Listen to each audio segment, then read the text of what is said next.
Well, what a fantastic introduction to day one of the science. Excellent overview. And now we're going to hear another equally amazing set of stories from Dr. Al Bielek,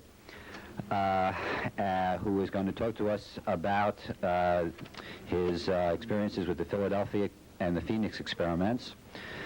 Dr. Al Bielek was born in 1916 as Edward Cameron, son of Alexander Cameron, Sr. He was raised in Long Island. He attended Princeton University and later Harvard University, where he earned a Ph.D. degree in physics in 1939. This is an incredible story.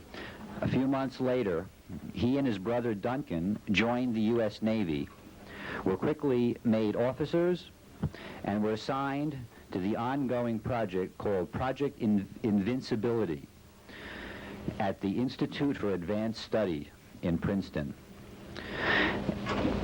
After the disastrous test, which we're going to hear about, of August 12, 1943, he remained in the Army until July 1947, when he was removed, brainwashed of all of his memory, and then given a new identity, Al Bielek, and a new family. He completed engineering school in 1958, got a BSEE degree, engaged in a career as a consultant engineer until 1988, when he retired. Dr. Bielek is now researching the secret government projects, especially in regards to the Philadelphia experiment and the Project Phoenix, which we're going to hear about today. He's lectured all over the country, and today the title of his talk specifically is From Philadelphia to Phoenix, the Psychotronic Connection. I'd like to welcome Dr. Al Bielek. Let's hear a round of applause. Thank you.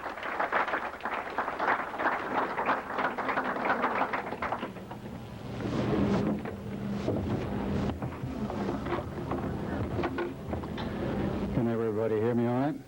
Good. The subject today is a little bit different than what I have normally done.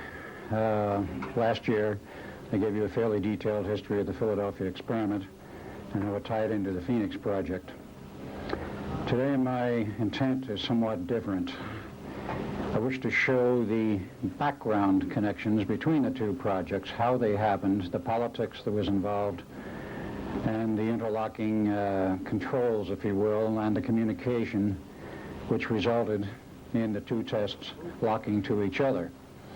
How this really occurred and why, and what other problems were developed because of this.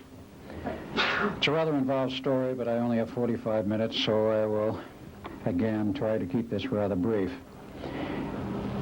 As you know, the Philadelphia experiment culminated in two tests for the Eldridge, or if you don't know it, I'll state it now. The original 22 July 1943 test for the Eldridge, which was bad enough in terms of the personnel problem, but did not lock up to the Phoenix project. And the final test, 12 August 1943, in which the ship went into hyperspace, and it was a total disaster when it came back.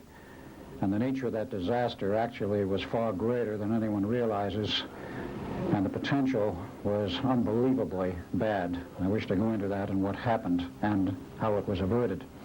The Phoenix project actually has been covered very well by Preston Nichols, and he will be going into some of that today and some resurrection of the technology and how it worked. So I will not go into that at all. Really, to understand what happened in terms of the politics and what led up to it, we have to go back to the beginning. The project started, as I have previously stated, University of Chicago, 1931, with Dr. John Hutchinson, Nikola Tesla, and a staff physicist, Dr. Emil Kirtenauer. The important point here in the history we have to follow is what happened in terms of Tesla. Well, in 1934, Franklin Delano Roosevelt was elected president of the United States. 33 he was elected, and he became actual president in March of 34. In those days, it was March 20th. They've changed the date to 20 January since. And when he was in office, he invited his old friend Nikola Tesla down to Washington, as they have known each other since 1917, exchanging amenities, and President Roosevelt asking Tesla, well, what have you been up to? What have you been doing? And, of course, the President already knew about the ongoing work on Project Invisibility, but there were other things Tesla had been into which were exchanged. And among other things, Tesla mentioned the fact that he had been in communication with extraterrestrials. Now, this very much intrigued the President, who, unknown to the general public, was very much interested in metaphysics and rather abstruse matters. He was very curious about this, and Tesla told him a little bit about it. The equipment had been developed for such communication by RCA, which Tesla had been a member and staff member since 1919. In 1935, he became Vice President and Director of Engineering and Research Worldwide, a post he held until 1939 when he retired from RCA. In that period of time, he developed some super-sensitive receivers, basically designed for RCA's use in overseas communication, and also a few transmitters here and there, all of which came in usefully to Tesla in his ongoing quest for knowledge. So he told FDR he had been in communication with several groups. Roosevelt was curious, can I talk with them? And Tesla said, definitely, well, I can arrange it if you wish, and he did. After which Roosevelt decided he would like to meet some of these people. And they asked Tesla, is this possible? And he says, I believe it is. He said, there's two groups principally you might be interested in talking with. He says, if you have in mind making any kind of a deal, because at that time, as everyone knows, we were in the midst of a terrible depression, and Roosevelt was looking for some means to get out of it, to end it. In those days, he was perhaps a little bit more altruistic than might have been the case later. So arrangements were made to meet two groups. First, the Pleiadians, and then later, a K group, as I call them, the Kondrashkin. He met first with the Pleiadians. They gave a pitch as to what they might be able to do to help. He says, fine, but I want to talk with the other group first before I make a decision. So he talked with the second group and decided in favor of the second group. And the Pleiadians at that point bowed out. And as a matter of fact, went over to Nazi Germany and made a deal with Hitler, which we'll not get into because that's another long story, but it does figure in the background precedent to World War II and the development of German technology. So Roosevelt accepted their offer of help, in which they said they would provide some new industries and other things. 1938, an offer was made to set up the entire new industry called atomic energy, which of course we have today. President Roosevelt was very interested and very receptive to the idea.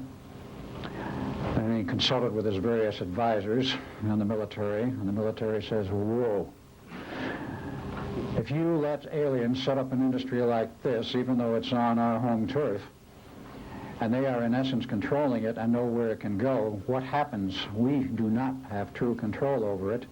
What's going to happen in the future? Will we become vassals or slaves to them? The military advised against it, and Roosevelt turned his mind against it and so advised them, and they became upset and says, well, there's nothing else we can do for you, and disappeared into the woodwork. Well, in those days, of course, we did have intelligence apparatus, but it was not anywhere as near as efficient as today, and they did not have all of the niceties of spying, which we have now. So by 1940, Roosevelt was becoming very concerned. Where have these characters gone? What are they doing? They quite literally vanished as far as we could determine, or I should say the president and the staff could determine. He says, what are we going to do about this? Well, somebody came up with a bright idea. Mr. President, why don't we go out and find some of those psychics that are running around here and see if we can find some really good ones, and maybe they can tell us where they are and what they're doing. The president said, fine. Harry Bennett, who was then the president's right-hand advisor, was appointed the task